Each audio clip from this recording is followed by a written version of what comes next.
Le procureur de la République de Pontoise a confié cette enquête à un juge d'instruction indépendant. Malheureusement, ce juge d'instruction indépendant ne dispose pas de l'intégralité du dossier, dans la mesure où il manque les rapports rédigés par les premiers intervenants. Les professionnels de santé qui ont été conduits à tenter de réanimer Adama Traoré, c'est-à-dire le SMUR, le service mobile d'urgence et de réanimation, ainsi que les pompiers intervenants, ont rédigé des rapports, ils ont l'obligation de le faire très rapidement. Malheureusement, ces rapports ne sont pas dans le dossier. Nous n'avons pas eu accès à ces documents et c'est totalement inadmissible. Comment l'expliquez-vous ? Écoutez, depuis le début, malheureusement, on a pu constater que l'enquête qui avait été à la base dirigée par le procureur de la République était une enquête qui malheureusement n'était pas une enquête complète. Nous avions des doutes sur la volonté de faire toute la lumière dans ce dossier. Et donc malheureusement, je ne l'explique pas, je ne peux que le constater.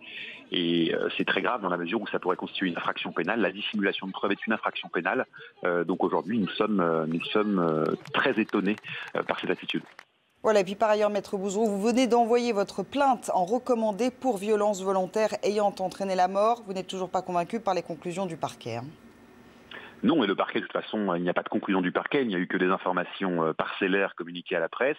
Donc nous avons, nous, les éléments qui nous laissent penser que M. Traoré est mort par asphyxie. Ce sont les médecins légistes qui l'indiquent. Et nous avons surtout des gendarmes qui indiquent avoir écrasé Adama Traoré avec tout leur poids. Donc nous avons les éléments qui nous laissent penser qu'en effet, il y a eu des violences ayant entraîné la mort sans intention de la donner.